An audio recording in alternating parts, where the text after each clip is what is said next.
Everything's on this time. Sound, Dave, abscond. Abscond. Can't abscond, bro. Round 2. Let's try it.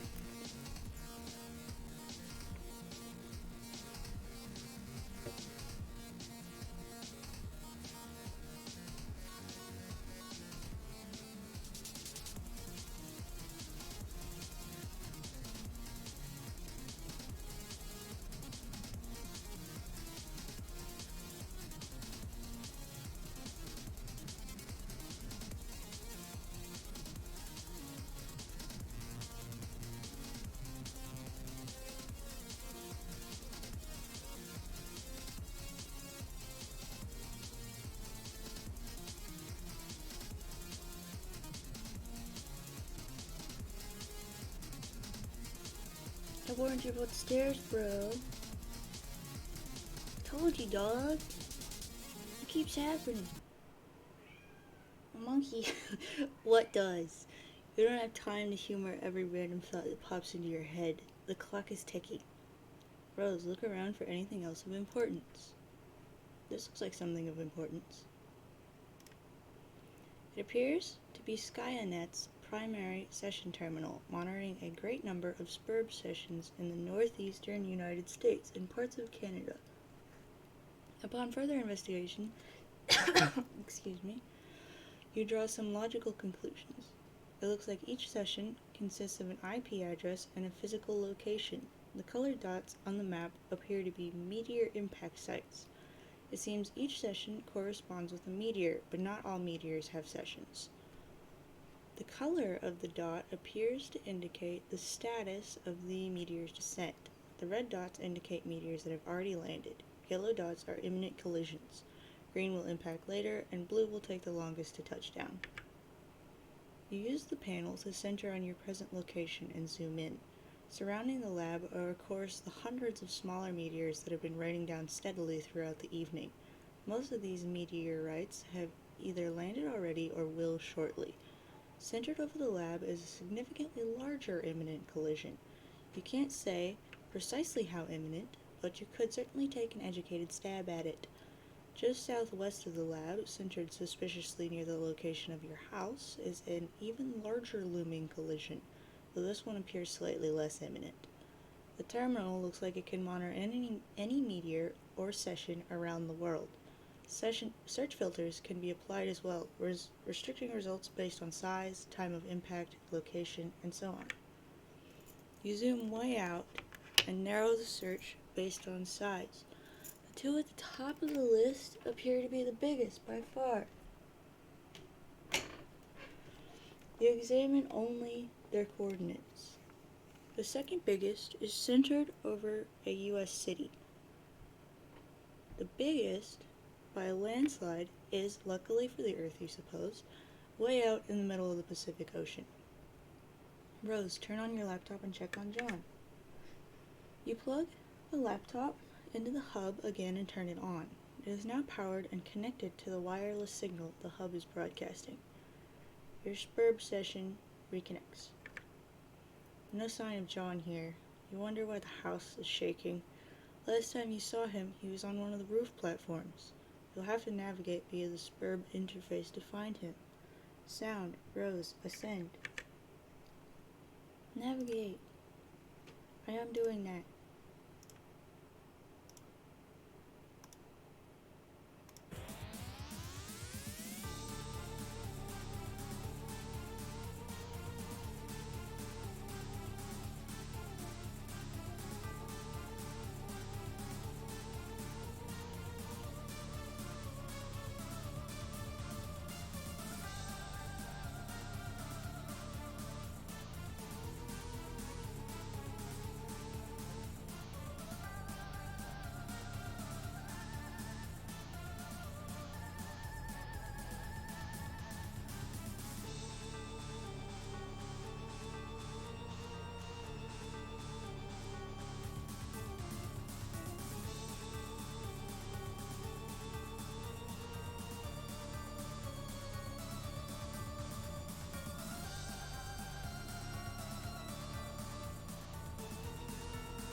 John, high five Nanaquin. Left hanging long enough. Rose says, good work, John. And John says, oh hey, you're back. Rose says, for now, I'll have to leave again shortly. It looks like there's another large meteor headed for my present location. John says, oh, so you mean Dave's connected with you? And she says, not yet. I'll explain later. But I think I've determined that activating the timer in the game is not directly responsible for summoning a meteor to your location. The countdown seems merely to exist as a kind of warning to the player, as well as a strange coincidence. And he says, okay, I don't really get it. Is this relevant? And she says, probably not at the moment, and certainly not to you. I have to go. And he says, okay, later. And she says, P.S. Try not to waste too much of that grist while I'm gone. John, climb that edge ladder. You rocket up the edge ladder to the dizzying heights of the vaunted Boy Skylark rung. Your new feather is hard-earned and well-deserved, and alarmingly fashionable. He passed Cool Buckaroo, Knee-High Pilgrim, Moppet of Destiny, and Gadabout Pipsqueak. John, collect fat loots. You and your ceramic pork hollow rejoice in the mound of wealth yielded from your meteoric ascent up the ladder. You're still not sure what all these boon dollars can actually get you, but when pulling in such insane loot, hand over fist like this, who cares? Not you. John, pick up as much grist as you can hold. Your expanded cash limit is more than enough to accommodate the grist windfall. You gather up 2,260 pieces of build grist, 1,040 pieces of shale, 490 drops of tar, and 350 drops of mercury. You can't wait to find out what amazing items this new supply of grist will be just barely insufficient to produce. Oh gosh, there's grist littered down there too. These stupid ogres were like huge grist piñatas. One of those big sour grape electric holocaust fruit gushers is jammed in the hole in the platform. I guess there's only one way to get it. Okay. Nana Sprite says, John, don't forget your book. It is your birthright. You ought to give it a read when you have a moment, particularly the first several pages. And he says, okay, Nana, I will. Hey, Nana. And she says, yes, dear. He says, since I'm trying to get up to that gate, and since you can sort of conjure floating beds and throw me around and all, couldn't you just throw me up to the gate? And she says, yes, of course, John, but that would not serve your purpose well. There's a very good reason why you should build up to it, and then keep building. He says, oh, okay, I guess that's what I figured. So just one more thing. Do you think that instead of telling me exactly why that is, with a clear explanation, you can give me a series of really coy riddles about it and then just sort of giggle? She says, John, you are a very fresh young man. Your father has done such a wonderful job raising you. I am so proud of you both. He says, I guess. And she says, when you pass through the first gate, everything will change. You'll find the place where the constellations dance beneath the clouds, and then your true work may begin. Hoo hoo hoo.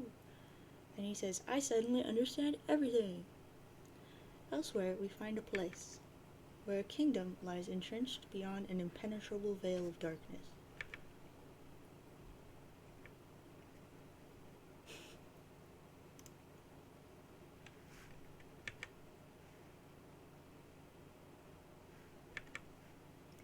Graveyard stuffers. You are now the Peregrine Medicant. You are flying westward in your peculiar mobile station. You have no sense of your bearings presently. The door is blocked by a metal column, which extended through the entry shaft before liftoff. What will you do? Peregrine, check mail. This message to Dr. Brunner looks like pretty serious business, because it says attention, serious business on it. In Maple Valley, Washington. Peregrine, open envelope. Never. The mail is sacred, and sacred is the trust between the postman and the recipients of his precious parcels. You have made a solemn pledge to deliver this letter to the doctor just as soon as you determine where this address is, or find any sort of discernible mailing address in this wasteland, for that matter. The mail is freedom, The mail is life. The mail is the very fabric of civilization. Wait, hold that thought for one moment.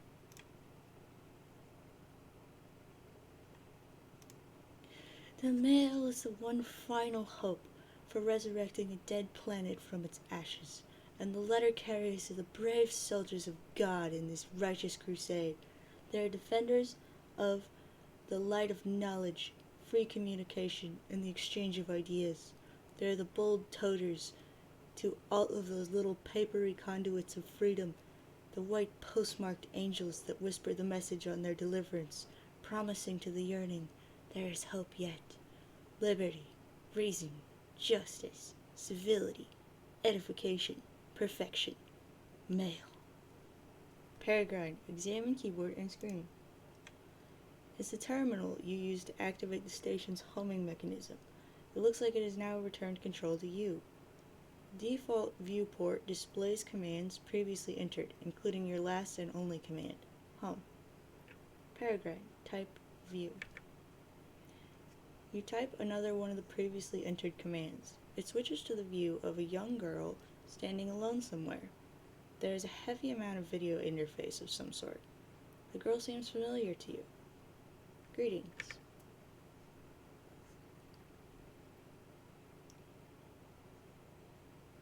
Don't I know you?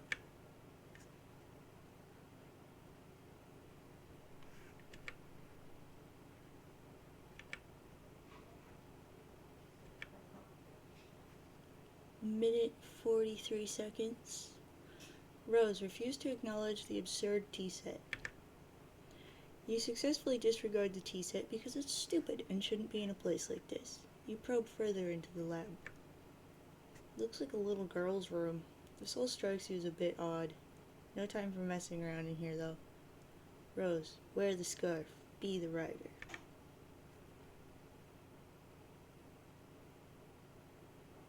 Okay, maybe I'll do a little messing around. You're only human after. What is that?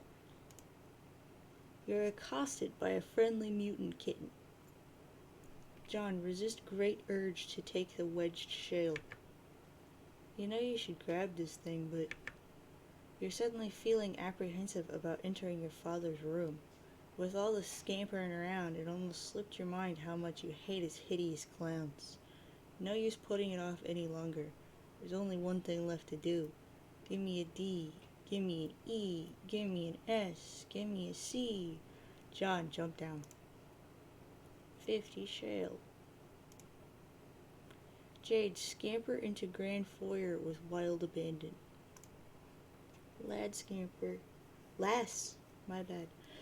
You scamper your heart out and bump into something. You don't know why he always insists on keeping it so dark in here. Oh look, it was one of his dumb globes. These things make it awfully difficult to navigate the foyer. We get it, Granddad. You like to travel around the world, going on adventures and stuff. Lousy, gosh darn stupid globes. Jade, arm yourself. Grandpa will surely have stern words for you if he catches you without your trusty rifle at the ready. It's just what you need, another one of his blustering, mustachioed diatribes. You're rolling your eyes in advance, getting them warmed up. But ideally, you can evade him altogether. All you have to do is get past the fireplace and out the front door, and you'll be scot-free. Jade, examine those chaps on the sofa. These are the manners for distinguished house guests. They like to gather here by the fireplace for tea time, as well as pretty much all other times. It's all very mannerly and civilized. You know exactly what's going to happen when you try and sneak by. The fireplace is going to light up and your grandpa's silhouette is going to appear in front of the fire and give you a good spook. He is so predictable. And there he goes. The old man has the flame. You suppose you could still manage to sneak by the crafty old man if you're fast enough. Avoiding an encounter would be ideal. Encounters with him are usually intense. Jade, leap dramatically across the divide. Whoops, you guessed an encounter with him is almost certain now. But most likely not for a while. Time to see what someone else is up to. Oh, let's say Dave. Sound, strife.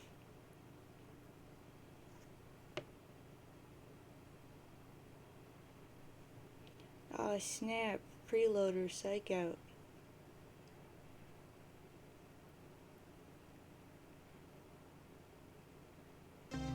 Strive? Grieve. It says a different thing for every key, so I'll go through them. Starting with Q.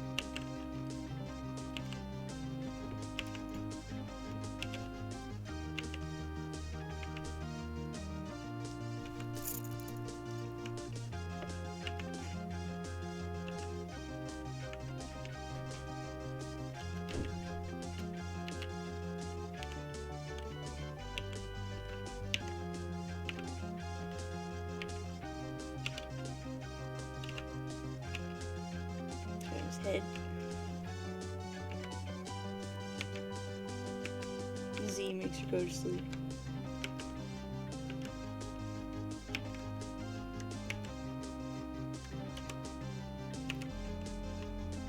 No. She go sleep there too. I think that's all of them.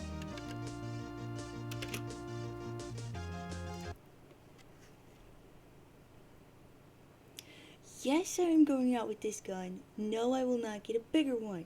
No, I will not take yours. I can't even lift it.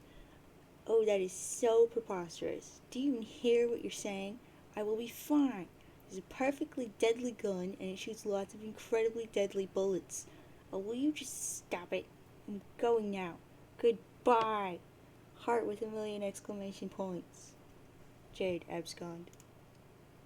He was so much easier to deal with when he was alive. Blah blah. Peregrine miraculously survived. Peregrine, peer out explosion hole.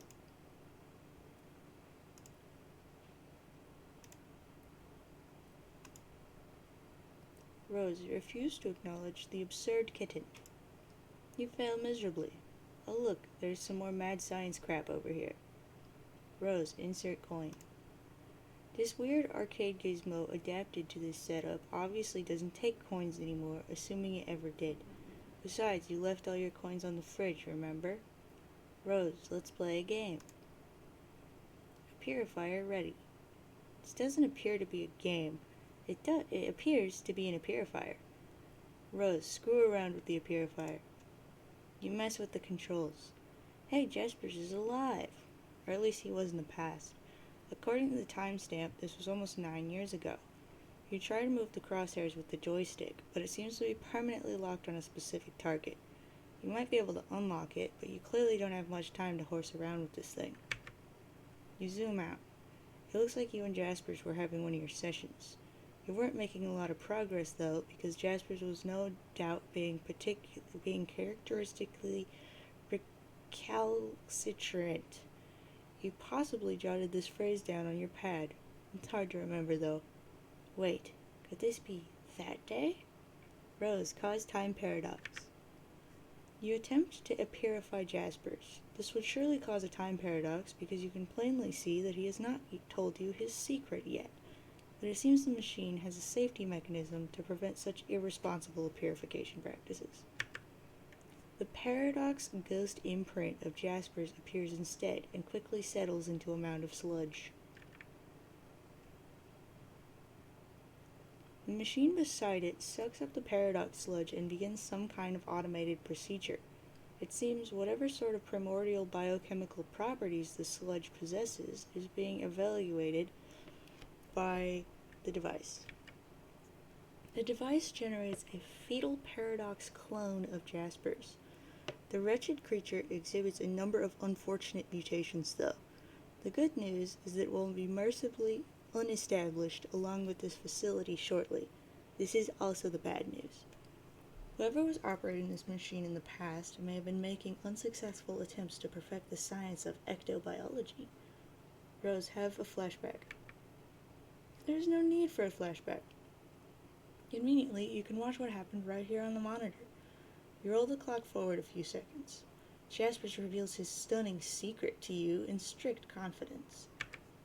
Before you could ask him to clarify, he vanished into thin air. You now believe you understand why. However, you were not the one to purify him from this moment. Your hand was nowhere near the controls just now. A couple weeks after he vanished, his body washed up along the riverbank. His suit was a mess. Your mother fitted him with a new one just before the absurd funeral service she insisted on. Rose, trace Jasper's whereabouts on the machine. Roll the clock forward to a week after he vanished. Seems there is no accessible feed tracing his whereabouts during that time frame. You fast forward another week. There he is, just as you found him. Sound, Rose, fast forward to now.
It's Jasper's. He's alive. Well, okay, he's still dead, but his body is intact. Turns out, it wasn't some kind of disintegratificator like you thought it was. It was more like an escapalizer. Rose, purify Jasper's immediately. It's about 14 seconds left. Good thing you finally got all this sorted out. You have only 10 seconds to spare. Time to stash the dead cat in Am's grave. Rose, stop fooling around and transportalize out of there. Perfectly decent escapalization. Jade, locate and feed the devil beast you call a pet. Good luck finding him. If he wants to be found, he'll find you. Becquerel has always managed to elude your prognosticative faculties. He is completely invisible to your intuition somehow, a property almost totally unique to him. He used to freak you out a little, but you've long since grown accustomed to it.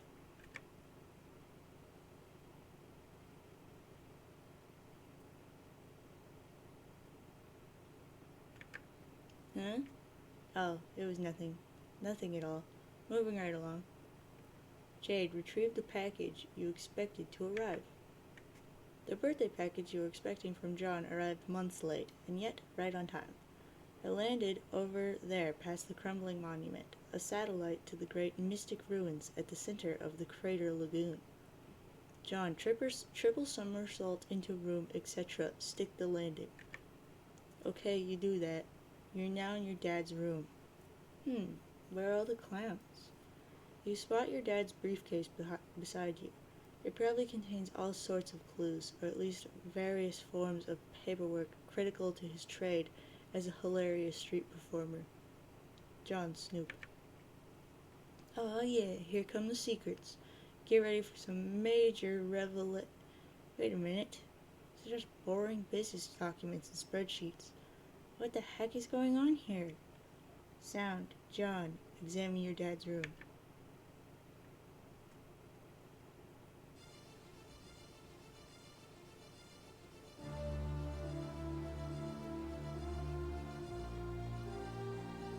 Kind of a boring room. Just a businessman.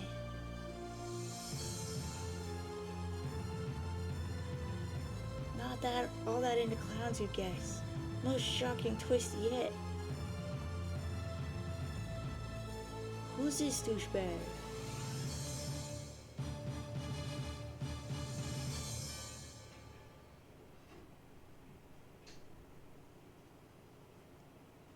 John, calm down. It'll be alright. So all those years, while you believed he was out busking up the corners with hilarious antics, he was working as an ordinary businessman all along. He was just a man trying to make a good, honest living for his son. Maybe he was too embarrassed to tell you the truth. Or maybe it was just that you never bothered to ask. You guess you always just assumed. The human prisoner has broken out of his jail cell yet again.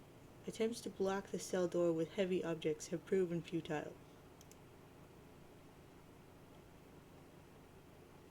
You're gonna need a bigger safe. Who's this guy? Enter name. Spade Slick. Spade Slick got a nice ring to it, but you know your own name, and that dang well ain't your name. Hi. Take another stab at it. Come here. State, name, and rank. Okay. State, name, and rank. You come here? Okay. You're Archagent Jack Noir. You oversee various affairs of a dark kingdom. Presently, you are determining how to deal with this prisoner who has been a thorn in your side since he was apprehended.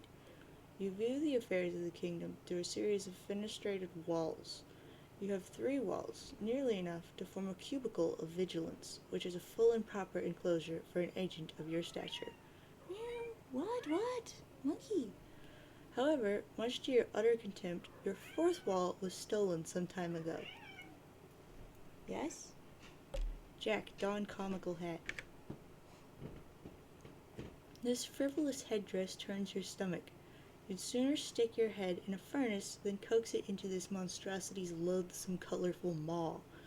It's bad enough that your exalted ruler ordered everyone to drape themselves in these hideous rags the moment the troublesome human with the pipe and his child showed up, but you draw the line at the hat.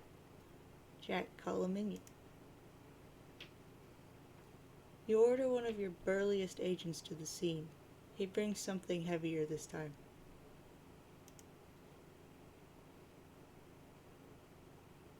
Your transmission is interrupted. It seems your glorious monarch has concerns over your wardrobe. Fine, you begrudgingly don the comical hat. Stupid, lousy, wise and just leader. What a royal pain in the butt. Jack, throw down hat in disgust. You fully intend to once your superior stops breathing down your neck for a second. Wait, what now? Womp womp womp. Your blood is boiling so hot you could cook an egg on your carapace. Looks like you'll have to handle this yourself. John, investigate room for anything Dad may have left behind. It seems there are some unopened birthday presents which your dad didn't get around to giving you yet.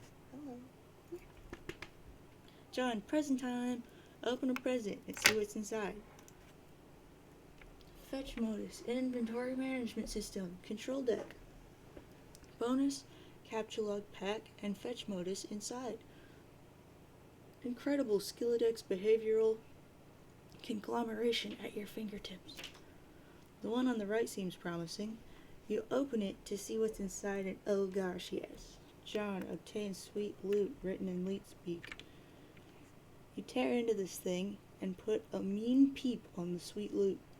In addition to the modus control deck, you get a bonus array fetch modus, plus another 12 cards, which are practically worthless by this point, but hey, you'll take them. First thing you do is flush the extra cards in your deck. Okay, really, this is just way too many cards. John, equip array fetch modus. The array modus allows you to store and retrieve any item from any card at any time. It seems exceptionally serviceable, albeit difficult to weaponize. Boring. John, stop. Read instructions for control deck. There's nothing to read, really. You just pop some modus cartridges in the slots, fire it up, and see what happens. You start by putting the stack and queue mode in the slots. Your Skilledex now behaves like both a stack and a queue. Items can be removed from either the top card or the bottom card. You see no reason not to jam the array cartridge in there too. You make sure to blow the dust out first, of course. The Skilladex reconfigures itself into an array of distinct Q stacks. Now we're talking. This is just the sort of needless complexity you've come to expect from your inventory management system. John, unwrap the smallest present first. You have a staunch policy of always saving the biggest present for last. Always. You receive a box of delicious fruit gushers. Could this birthday get any better? You don't think so. John, open the big one. You thought wrong. John, fill up an entire Q stack with shoes. Okay, awesome. Q stack full of shoes. John, capture log fruit gushers. Dang, you spaced out and put it in the wrong Q stack. Don't worry, you'll get the hang of this thing. John, closely inspect the fruit gushers box. Massive tropical brain hemorrhage. So delicious. You can't wait to capture log one of these packs and make 1,000,000 gushers. Screw all this building nonsense. You'd rather make candy. Wait a minute. It can't be. The heinous batter witch has her gnarled claws and everything. What do gushers have to do with baked goods anyway? How does it even make sense? Why? Why? John, sound, mental breakdown. Dude, stop squirming around.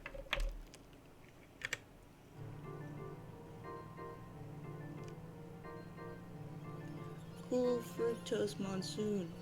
Kiwi mango colonic rush. Wicked watermelon groin injury. Mixed berry social anxiety disorder. Neon green fatal blast. Jammer soup something. Ranch dressing rampage.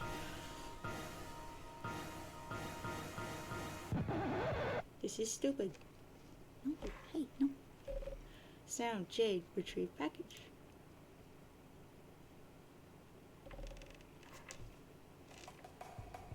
Stop.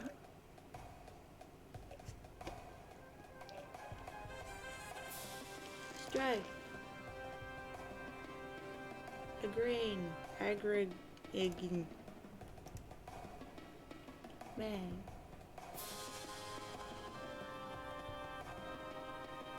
Arsenalize.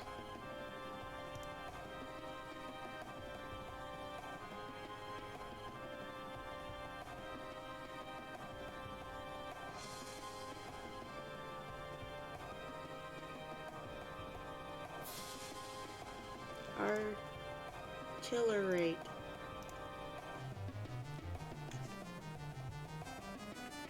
No, dude. Stop.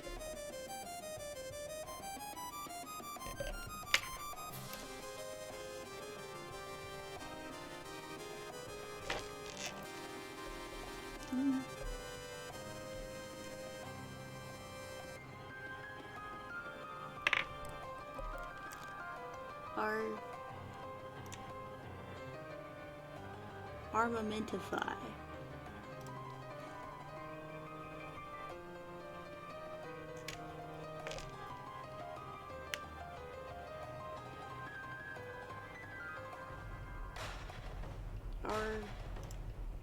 Arf. Go fetch.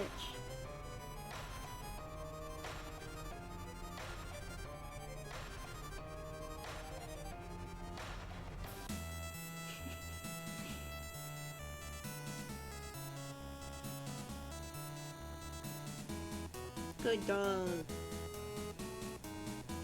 Best friend.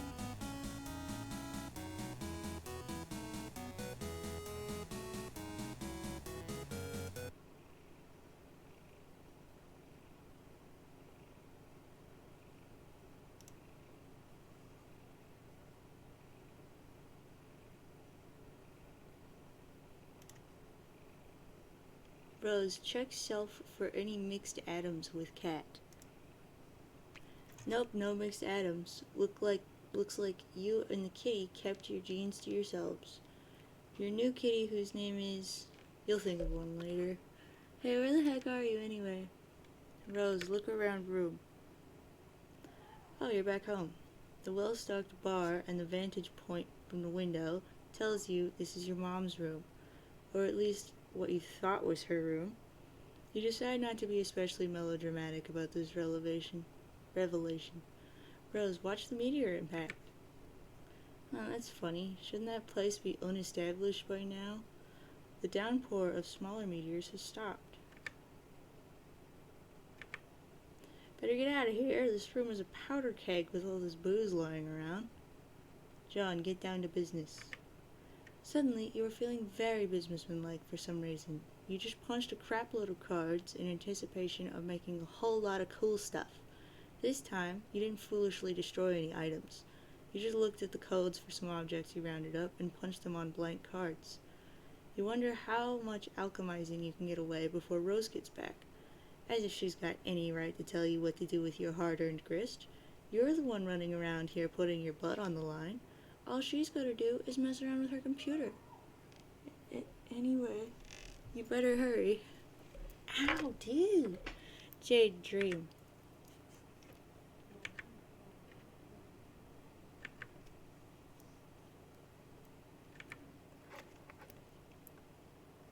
You are now dreaming. Your dream bot is awake and active.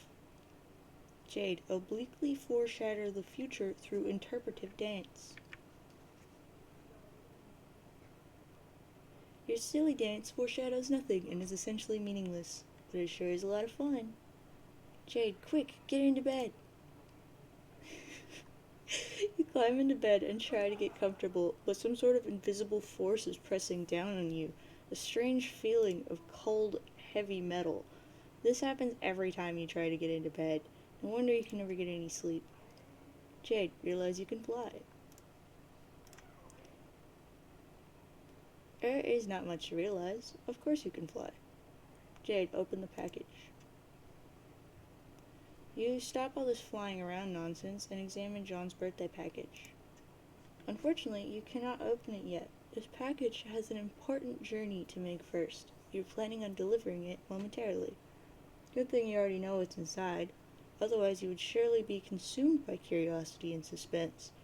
You sincerely pity anyone who might be forced to endure such a fate. Months in the past, enough for the above weather to be seasonally reconcilable.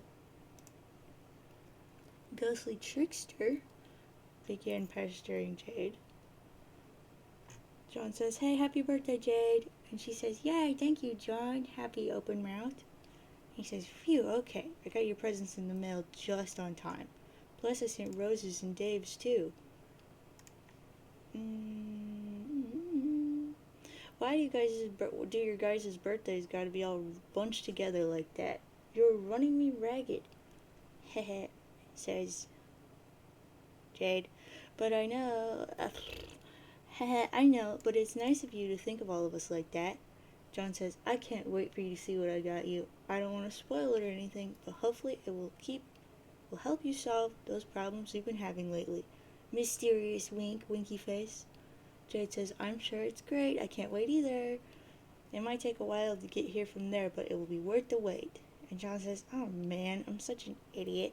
I forgot about how long it takes you to get stuff. Arg." And Jade says, "John, that's okay, really.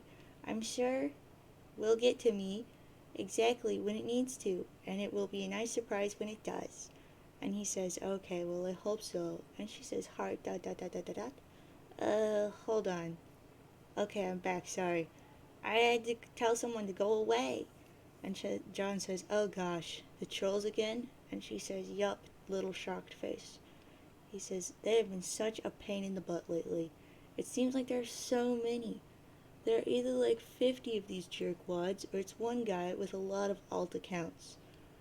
Jade says, "I've never had any sort of feeling about them or what they want, which is kind of weird. But it seems to me like they're probably all different people and not one guy. I have counted 12. John says, "What do they want with us?" And she says, "Some people just like to needle others for some reason, John. It's like a game, I guess. They're like pranksters." And he says, "Oh, heck no. Crappiest pranksters ever." And she says, "But I think they're mostly harmless. Every so often they manage to get through my block filter and hassle me. It's been going on for years. Actually, some of them are kind of funny, I think. Heh." And John says, "Oh, wow, what? Years? Okay, well, I am sick of them. I've been thinking of changing my Pester Chum handle to throw them off the trail. So, I guess I'm gonna do that." John, make totems. This is page 1000, by the way.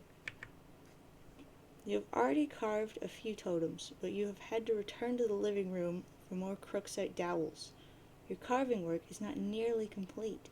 Every time you re-enter your room, you shudder at the recent handiwork of some mischievous imps. You just can't turn your back on them for a second. Rotten imps. Those posters were like children to you. This is lame kid and duh and fool. Rose, flee room. At long last, you have returned to your bedroom with a stable power supply and internet connection. Vodka Mutiny purrs at your side. You suppose you will call it Muty for short. Rose, pester John. Rose says, that's quite a totem collection. What are you planning? And John says, oh, well, hi. Oh, gonna make some stuff? Are you okay? Hasn't your house been on fire for like 5 hours now? And she says, no, that was the nearby forest, which up until quite recently would have been described as on fire. But you may be excited to learn that just as recently, my house finally notched that achievement. And John says, wow, congrats, I guess? And she says, thank you. Have you seen Dave? And he says, nah, his bro is probably busy kicking butt. That's probably all there is to say on the matter.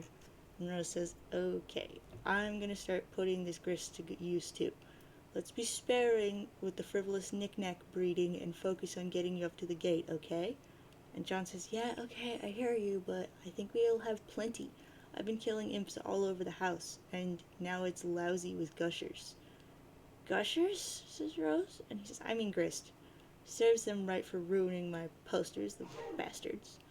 And she says, which posters? And he says, don't you see my sweet movie posters? Look at them. They're freaking ruined. And Rose says, John? And he says, And she says, are you suggesting that imps are responsible for defacing your movie posters? He says, yeah. She said, your posters have looked like that ever since I first saw your room. The moment we started playing this game, I thought you would deface them ironically to mock your father's interests. John? Question mark after ellipses. And he says, very funny, Rose. Ha ha ha ha ha ha. Nice joke. Great joke there, Rose. Top of the line prank. He. Ha ha ha. She says, this is good. Laughter is probably the best way to avoid being especially melodramatic about the revelation. He says, yes, let's keep this joke going, because it's such a good one. Ha ha ha ha. Oh my. Ha ha ha ha ha ha ha ha. Wayward vagabond, descend. You cannot descend from the top of your mobile station. The loose cable you gathered up and tied together is not yet long enough to allow you to reach the ground safely. You've used all the cable you can find. You'll have to come up with another plan. Vagabond, sacrifice your mayoral sash for more cables. No way. Absolutely not. What are you, crazy? A mayor does not relinquish his mayoral sash under any circumstances ever, period. Vagabond, purify the temple. That is such a dumb idea. Not as dumb as using your sash, but it comes close. A temple is way too big. You probably just end up purifying a chunk of useless boring rock. Wait, what's that? There's something dangling from the top of one of those towers near the temple. Vagabond, command Serenity to carry the rope to you. She is a tiny insect that cannot possibly lift more than the weight of a pumpkin seed. She does, however, inform you of what the ledge contains through a series of informative blinks. There is an old rusty harpoon lodged in the crumbling rock. Tied to it is a bunched-up jumble of handy cable. This strikes you as convenient. It is almost as if someone knew you would need a bunch of cable, and that you would have a mayoral sash made out of cable, and they were particularly attached to that mayoral sash and would stubbornly refuse to use it. Anyone who knew that much would surely possess a special gift. Alas, it seems a bit far-fetched. Vagabond, get ye rope. Okay, we just established it was a cable and not a rope, but that's okay. You take a hasty swig from one of your delicious pawns and put it down. You then quickly adjust the coordinates to purify the jumble of handy cable.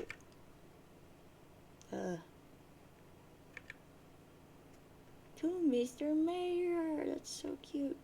Oh, of course. Time wasn't set to the present moment. Somehow it got reset to a few hundred years ago. There's some sort of present from the past. In the present. Attached as an envelope. It looks extremely important. You open the envelope. Inside is a letter and another envelope. This is all highly confusing and you do not know what to make of it. Still, it is obviously critical mayoral business, which you take very seriously, and you will defend this package with your life. Vagabond, try to purify the cable again.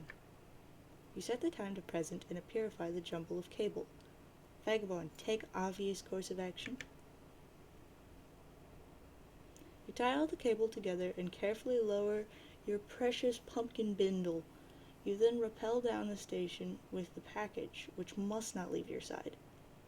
Years in the future, which is to say, the present moment precisely.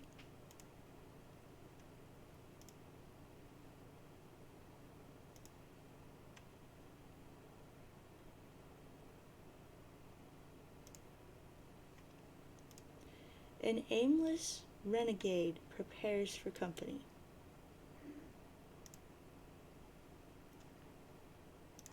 Rose, build as much as you can as fast as you can. John says, okay, well, I make some stuff up here. Can you keep an eye out for imps? Just keep the safe or tubber handy or something. It'll serve them right for trashing my posters. And Rose says, I keep telling you the posters were always like that. And he says, and I keep telling you, haha, very funny. She says, here, look.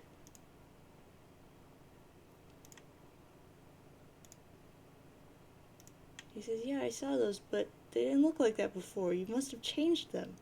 And she says, even if I had the motive for such a bizarre and pointless deception, where would I even find the time? I don't even have Photoshop. And he says, then why didn't you tell me they were there? She said, I had no reason to think you were not aware of them. I thought they were strange, certainly, but I was not struck by any particular impulse to discuss them. And he says, okay, it still doesn't make sense, though, implying that I drew them a while ago and then forgot and couldn't see them and now I can suddenly see them. That's stupid. What would that even mean? She says, it looks like you were in your father's room recently. And he says, yeah. And she says, and how did it make you feel to discover what was in there? He says, oh no, I just realized you're gonna psychotherapy me. Well, don't bother. And she says, maybe I'm just being a friend? And he says, maybe. Eyes suspiciously. Anyway, I guess you saw what's in there. It's boring and there's not much to even see. And she says, what? That doesn't matter. What matters is how seeing it affected you. I think it clearly has in some way. And he says, well, I don't know. At first I was nervous to go in and find more of his weird clowns, because of course they're stupid and I hate them a lot. But then, when I didn't see any, it was weird. I felt weirdly, disappointed almost. She says, is it fair to say this changed your perception of your father? And he says, yeah, I guess. She says, is it a stretch to conclude that it changed your perception of other things as well? And he says, no, maybe not. But what are you getting at? It sounds like you're saying I'm crazy. John, alchemize. She says, I don't like to use the word crazy. And he said, oh gosh. See, this is therapy bullcrap. And she says, that was a joke.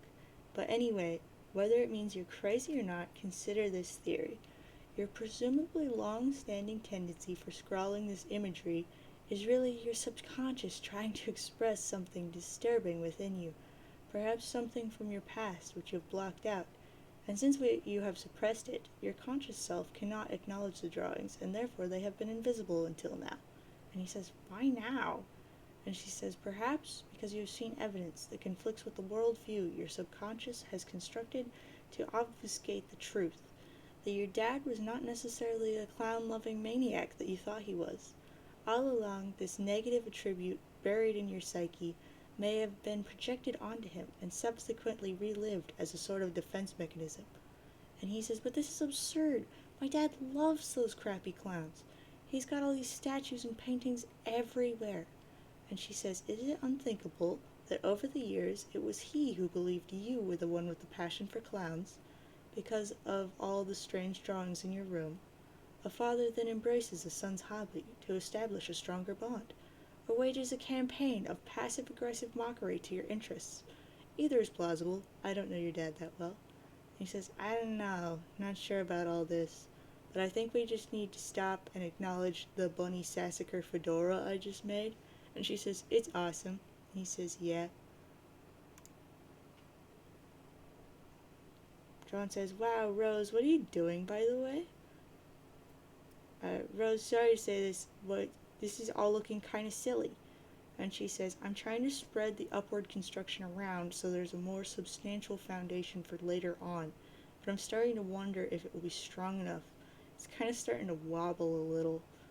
I don't think brick chimneys were meant to serve this architectural purpose.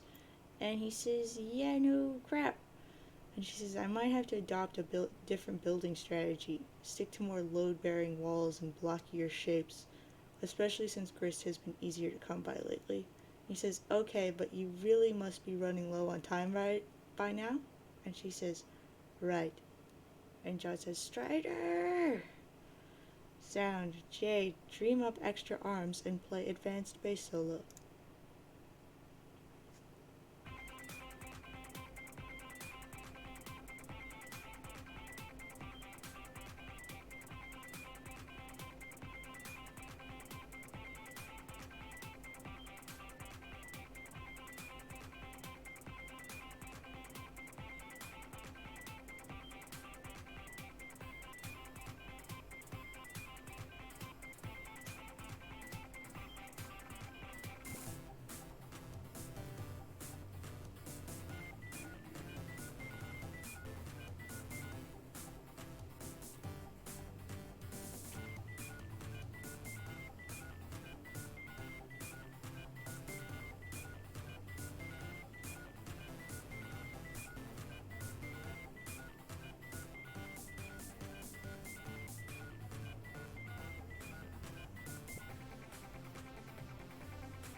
Prospit.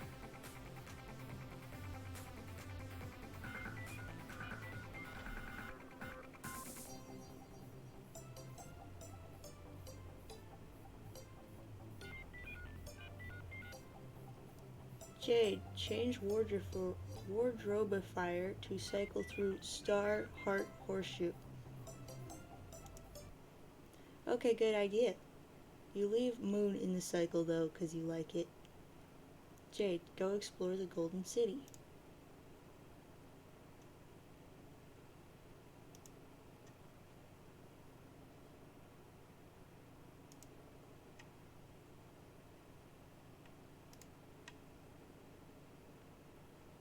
Jade, go and make a new friend.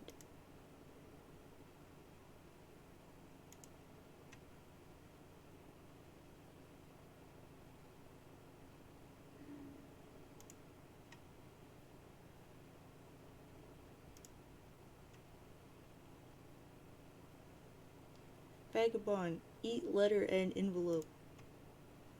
Will you cut that out? You have company. Vagabond, look behind you. See? Over there. Vagabond, read letter. Dear Mr. Mayor, go here. Give present. Hooray! Oh, please do this. The freedom of your people depends on it. Your friend. Happy smiley face.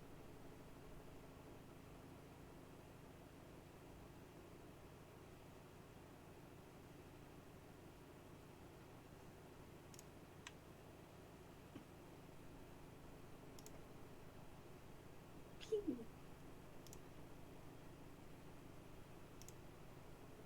Hurry.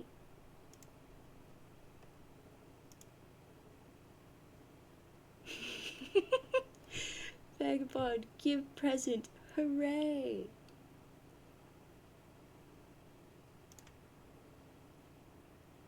To Miss Mail Lady. Jade, gracefully fly to the other golden tower. You decide to check on your neighbor. Jade, inspect neighbor's tower.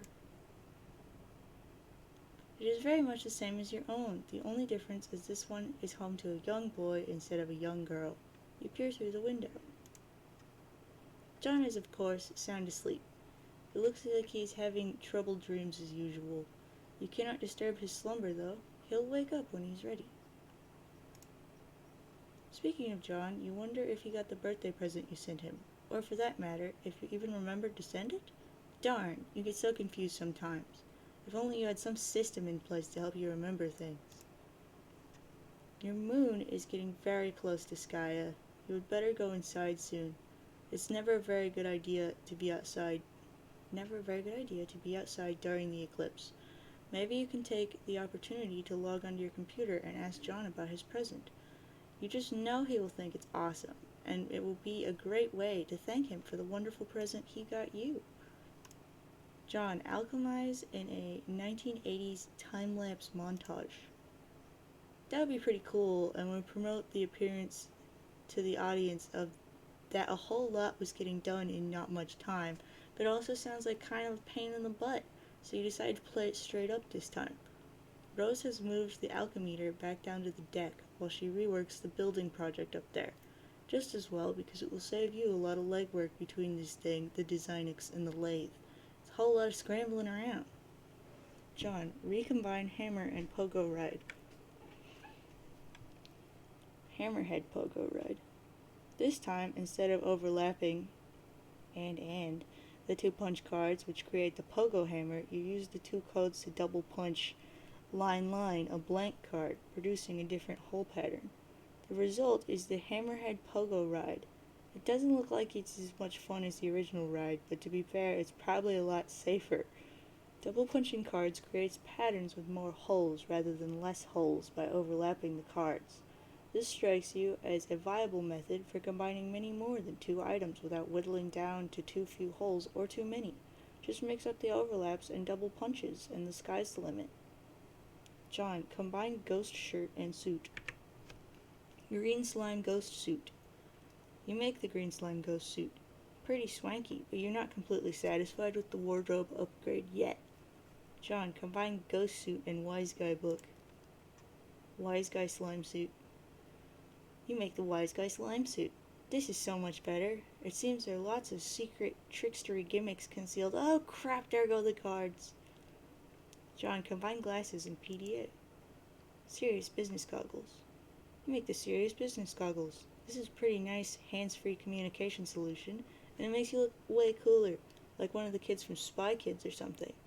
Gosh, that was a good movie. Real spies, only smaller. John, combine sledgehammer, telescope, and Sassacre text. Telescopic Saska Crusher. You make the telescopic Saska Crusher at a pretty considerable expense. This thing could probably pound an ogre into crude burger. Of course, you have no hope of lifting it whatsoever. John, combine gushers and blue ectoplasm. Brute gushers, hellacious blue phlegm aneurysm. You mix your gushers with some of the blue slime nano left on the wall to make a box of hellacious blue phlegm aneurysm gushers with ghostly healing properties. These should be convenient if somewhat unappetizing. John, combine fake arm, blue ectoplasm, and PDA. You make the remote ghost gauntlet. It looks like when you put on this special computer glove, it lets you control the big slimy ghost hand. The ghost gauntlet appears to have considerably higher lift capacity than your own puny arms. John, combine ghost gauntlet and bathroom mirror. You make the left-handed remote ghost gauntlet to complete the pair, because you don't see why the heck not. John, combine umbrella and straight razor. You make the barber's best friend. It suddenly seems worthwhile to you to nab that umbrella-kind striped specubus that's been lying in the study for a while. John, combine gushers and shaving cream. You make a deadly Betty Crocker Barbasol bomb. Be careful with that thing, dang. John, combine Ghost Dad poster with Okay, you have a cool idea for something to do with your Ghost Dad poster, but it looks like you drew crap all over that one too without realizing it. Lousy, gosh darn stupid subconscious. Idiot, dumb butt, dead father. Anyway, you think you have an idea how to clean it up. John, capture log / punch Heath Ledger Joker figurine. If you can somehow subtract the code of the Joker figurine from the code of the poster, it might work. Luckily, the Joker code has only 2 holes, making the task very simple. The defaced Crosby poster shares those holes. You determine that the defaced Crosby could only result from a double punching with the Joker. If your theory is correct, this means the original Crosby poster had one of those holes punched, or the other, or neither, making 3 totals possible. You try out all 3 possible codes, yielding 1 potted plant, 1 painting of a horse attacking a football player, and 1 clean Cosby poster. Success. John, combine Cosby poster with computer. Cosby top computer. You make the Cosby top computer. This thing is probably a useless piece of crap, but making it has caused you to feel an alarming sense of satisfaction. John, combine Dad's hat and Problem Sleuth game. You make another ordinary fedora with 4 pieces of candy corn inside. John, combine hammer and Problem Sleuth game. Whatever this item is, you cannot make it yet. It requires a ludicrous amount of grist, some types of which you have not even encountered. John, combine iron and pogo hammer. You made the wrinkle fricker. So much sweet loot, you almost think it was simultaneously your birthday and Christmas or something. Of course, you know that is ridiculous and could never conceivably happen. Sound, Dave, Strife.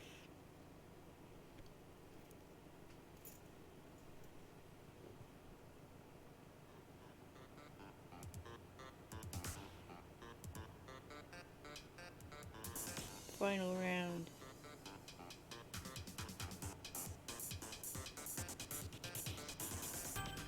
Strife.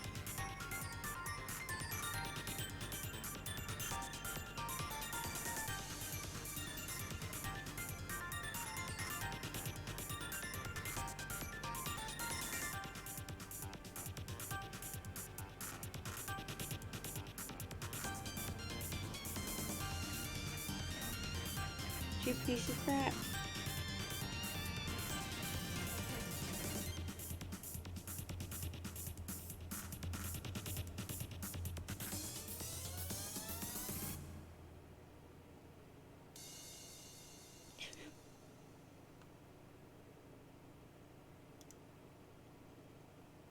Began pestering John and says, "Bro, just kicked my butt."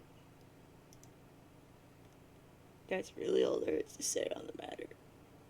Sound, Jade, pester John.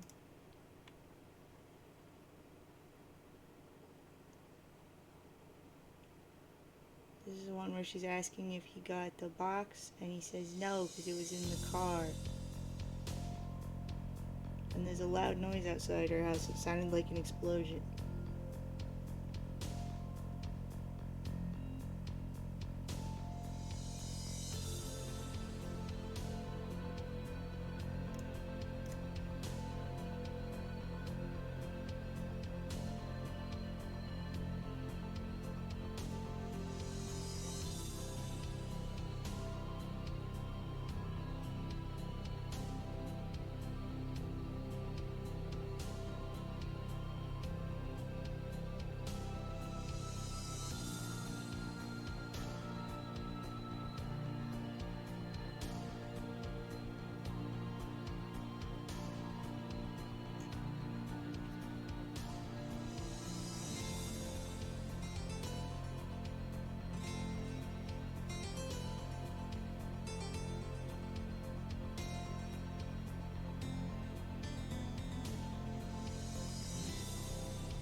all already read.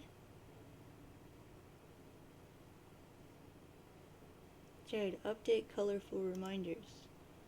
You take a moment to gather your thoughts after your dream. While you are asleep, it can get very confusing figuring out what's really happening and what isn't, especially during the eclipse when you're exposed to many visions of the past, present, and future through a variety of cloud mirages.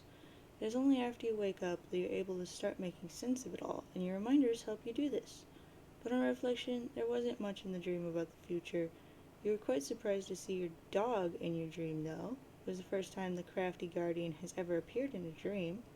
You have learned that today is his birthday, just like it is for your other best friend. You have always wondered about this and never had a chance to throw him a party and bake him a cake. Now you can! But if you do, it seems that you will need a lot of candles. Beck has never allowed you to enter the mystic ruins for reasons you never understood. You always assumed it was on account of your protection, but your dream has strongly suggested that that is where you need to go now. Since your dream bot is secured in its chamber and does not need to be looked after, Beck is taking a nap in the grand foyer as he usually does. Perhaps you can take advantage of this and sneak out of the house another way? Jade, grab your harpoon gun. Oh yes, of course. One of your reminders reminds you that you will still have a package to deliver too. This way you can kill 2 birds with 1 harpoon gun. Jade, use harpoon to zip line into the great outdoors. Choo.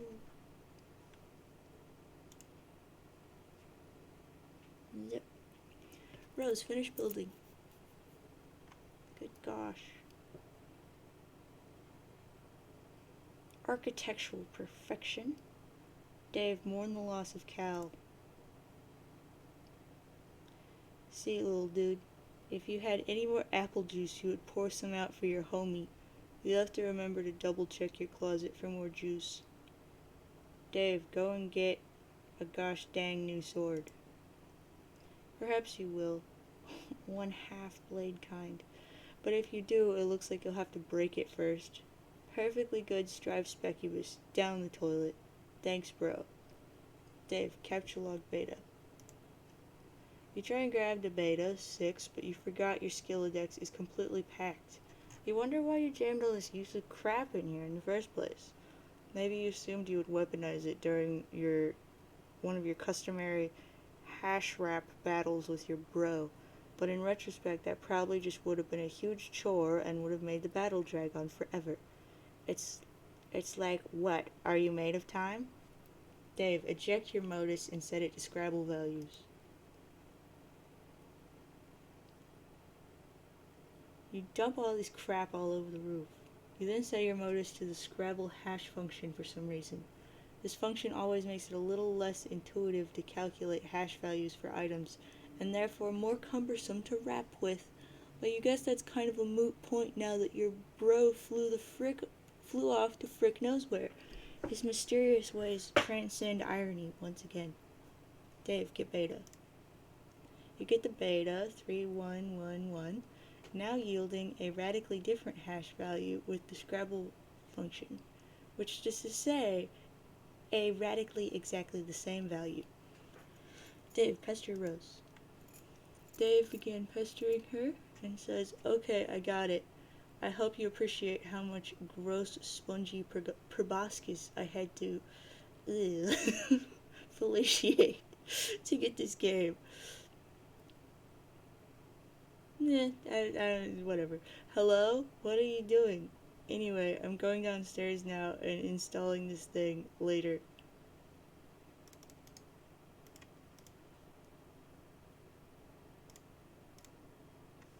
Yeah, okay. I just had to make sure that didn't mean something innocent and I made it gross. No, it's gross. You have finally finished your building project. You have done about all you can do for John. You don't think you can provide much assistance against those ogres this time, but at least now John appears to be armed to the teeth. All there is left to do is wait for Dave. Rose, capture log, and send John code for his present. That would certainly hasten the parcel's delivery, but the gift is not finished yet. You spent months accelerating your knitting skills to be able to make the gift of perfect sentimental appeal. You've incorporated a cherished heirloom that you've had as long as you can remember. When he sees your staggering gesture of sentimentality, he will finally understand. He will understand that in the game of facetious sentimental gestures, no one gets the best of Rose Lalonde. Months in the past. Dear Rose, happy birthday, crappy sorry. Thanks for being such a great friend all these years. I know you like to make it out like you're playing it cool and don't care much about the people in your life, but I know deep down you really do. Heck, not even deep down.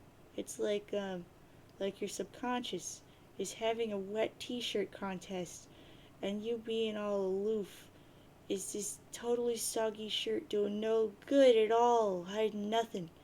Oh wait, it looks like two can play this game, cracking all these high-faultin psychology books.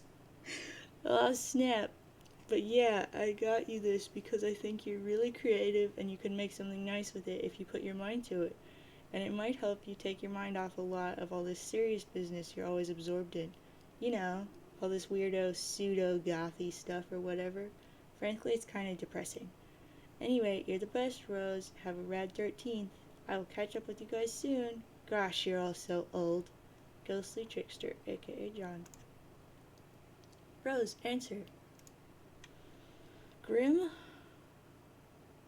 Auxiliatrix began pestering Rose and says, good gosh, I have to get used to this again.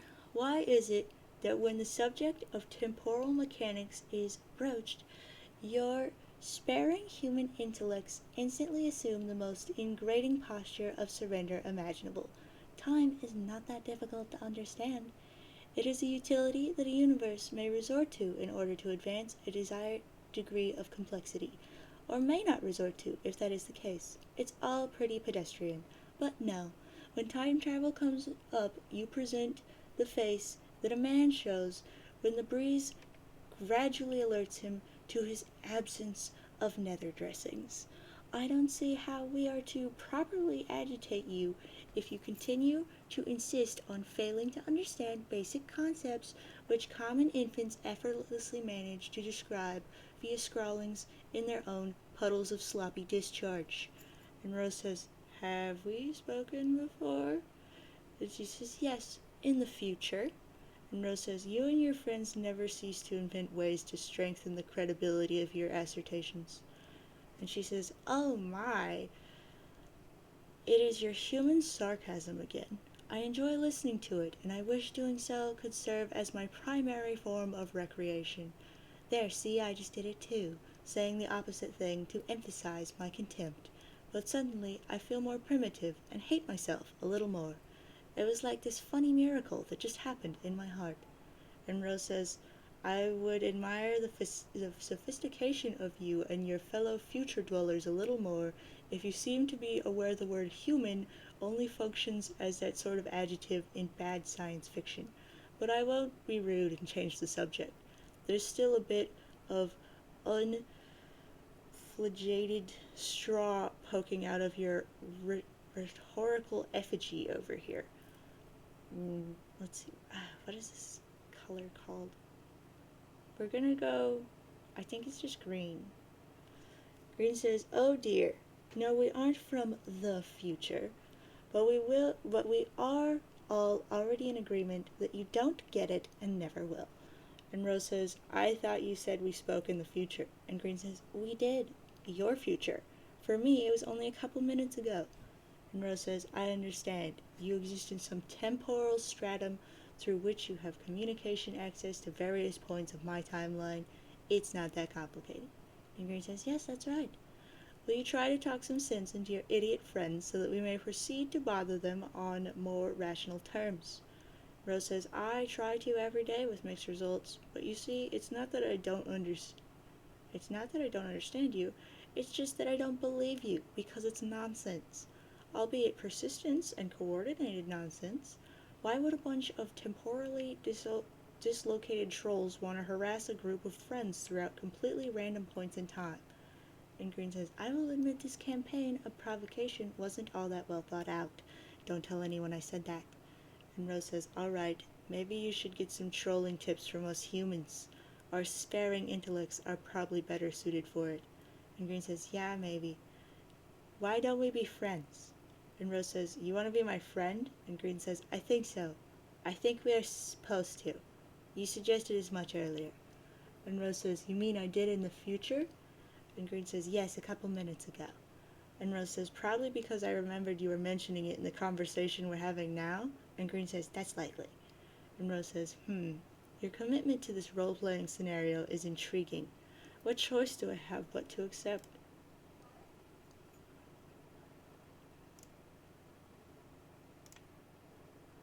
Dear Dave. Yo, sup? Crap. Happy birthday. I just wanted to take a break from telling you how much your stupid butt stinks all the time and say what an awesome friend you are. Seriously, on any other day I would be downplaying how you aren't really as cool as you think you are, but just between you and me, I think you might actually be that cool. I think you just gotta get out of your bro's shadow and spread your wings, dude. So I got you these. They're totally authentic. They've actually touched Ben Stiller's weird sort of gaunt face at some point. I'm sure you'll dig them because I know you lolled so hard at that movie. Okay, so for real, this is sort of a crappy present, but it is an ironic present because I know you wouldn't have it any other way. Maybe you can wear them ironically sometime. They might even be more ironic than you and your bro's dumb, pointy anime shades. Anyway, have a good one, buddy, and stay busy being totally sweet. From John. Dave answered. Adios, Torador, who is orange, began trolling Dave and says, hey, first, okay, I think you're awful. Let's put that fact on the table where we can both see it. Now you have been primed for the digestive ruination that's about to take place and the comprehensive soiling of the laundry enveloping your person. And Dave says, oh my gosh, you type like a tool. And Orange says, yeah, now you're getting it, what you're in for. Are you ready to be trolled within an inch of your miserable human cortex? And Dave says, this is so weak, I'm almost getting tired of wasting good material on you guys. It's like, you've got nothing. It's always one of you sprouting up and ranting about how hard I'm going to get trolled with no ensuing substance. You don't even know anything about us. One of you frickers thought I was a girl. And Orange says, okay, yeah, but the thing is that I don't care about your anatomical details and things like that. I know what you've done, or will do, actually. It's the most awful thing. The worst you can ever do. And Dave says, sorry, I wouldn't cyber with you, dude, in the future or whatever. And Orange says, what, wait? Oh, okay, you're the one who likes to submit innuendo. And Dave says, human innuendo. And Orange says, yes, human innuendo. Sorry for the lack of clarity.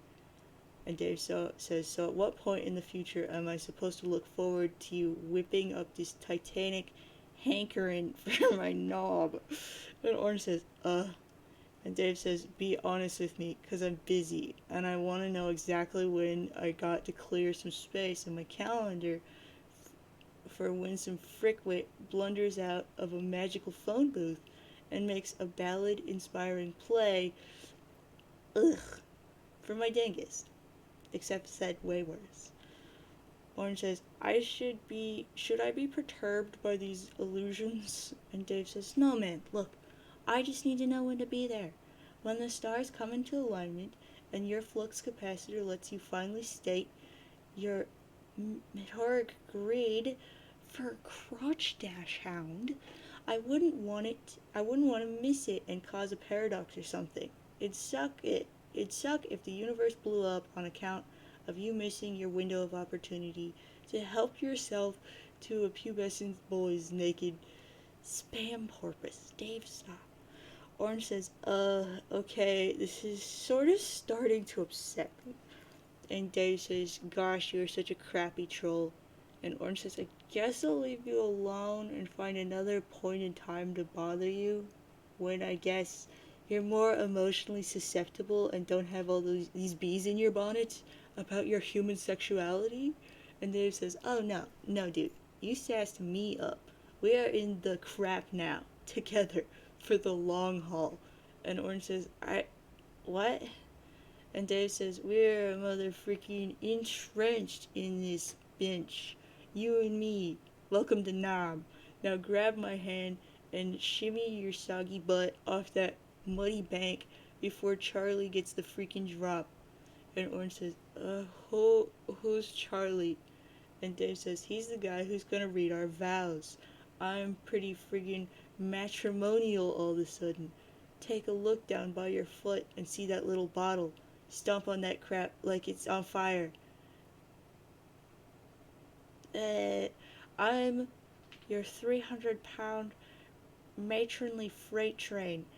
And ugh, my gaping furnace is hungry for coal, so get gosh darn shoveling. And Orange says, oh my gosh. And Dave says, bro, look in my eyes. That twinkle, that be devotion to your herniated pro wrestler's sweaty purple taint, sparkling like a visit from your fairy freaking godmother. Crap be pure and true. That's what you see. A kaleidoscopic supernova of all your hopes and dreams, all swishing together, radically evanescing arms of more little boy dingus you can ever imagine. Turning out. Listen, you can read it on screen. This is how we do this. This crap's more real than Kraft mayo and orange blocked Dave. You're now the aimless renegade. You have identified a couple unwelcome rogues outside your present stronghold. They are in violation of your jurisdiction. Despite your ordinarily striking marksmanship, you have spent your entire ammo clip without recording a single kill shot. What will you do? Renegade, realize that your weapon is magazine fed and not clip fed. You don't give a crap about that. Renegade, examine the wall behind you. The wall exhibits rows of ancient hieroglyphics depicting an array of amphibious and reptilian life forms. This is illegal pictography. It makes you angry. Renegade, go search for more ammo. There is plenty of ammunition stored in the various ammo crates, which you have spent a great deal of time unearthing from nearby dunes and hauling back to your stronghold. You have a large variety of weaponry and ammunition at your disposal. Whether you can locate some more AK-47 rounds quickly enough is a different matter. Renegade quickly retrieves sidearms. You retrieve a pair of deadly sidearms, but you'll need a longer ranged weapon if you are to continue your enforcement. Renegade, find a rocket launcher. Here's one. Renegade, befriend the unwelcome rogues. You wonder if you should reconsider your grievance with the offenders. Perhaps you should let it slide. They seem friendly enough, and it's been so long since you've had company. It would also be quite a pity to blow up that tall, attractive female. But then again, they are both in flagrant violation, trespassing through several zones which you painstakingly marked as off-limits while you conduct your investigation of this crime scene. It is your duty to investigate this illegal monument and get to the bottom of its illicit amphibious idolatry. Just thinking about all the sloppy footprints they're leaving in the sand makes your carapace steam. The law is all that is left to hold on to in this unforgiving dust bowl. You cannot afford to loosen your black claw's grip, lest justice slip through your fingers. Law is beauty, order is peace, judgment is the very basis for all that is pure and... Hold that thought. You need to take a moment to wear something ridiculous before you continue your spiel.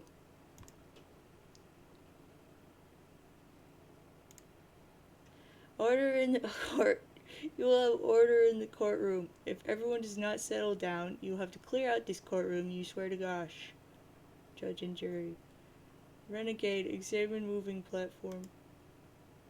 It appears to be a large stage serving as some kind of elevator, but it can't go down because there's something jammed in it. Looks like a peculiar musical instrument, probably centuries old. But yeah, the jury agrees. You've got to blow up the trespassers. Jade, place present on monument. You put John's present down in just the right spot, along with a letter you prepared a little while ago after a particularly interesting series of dreams. Should be any minute now.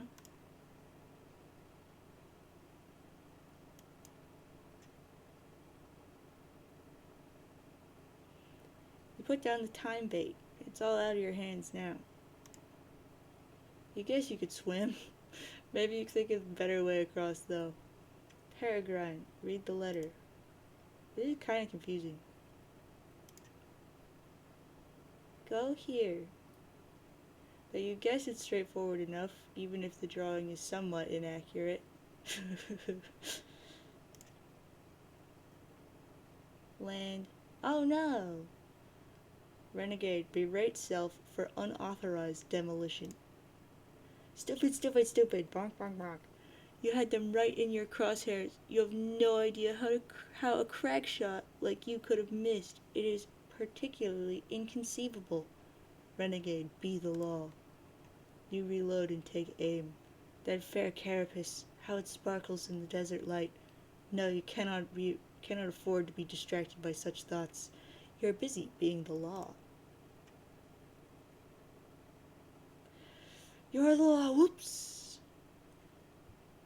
Vagabond, wave about in a distracting manner. Oh, it's this guy again, his little blinking bee. So outrageous. Lob. Clonk. The can ruse was a distraction. Peregrine, scamper quickly to the newly created hole. You have the cargo. Shoo. Peregrine, read the next step of the letter. Deliver here, yay! Last thing I ask you to, grateful. At the bottom of the letter is a series of coordinates along with further instructions. You know what you must do. Liberty, reason, justice, civility, edification, perfection. Sendificate. Mail!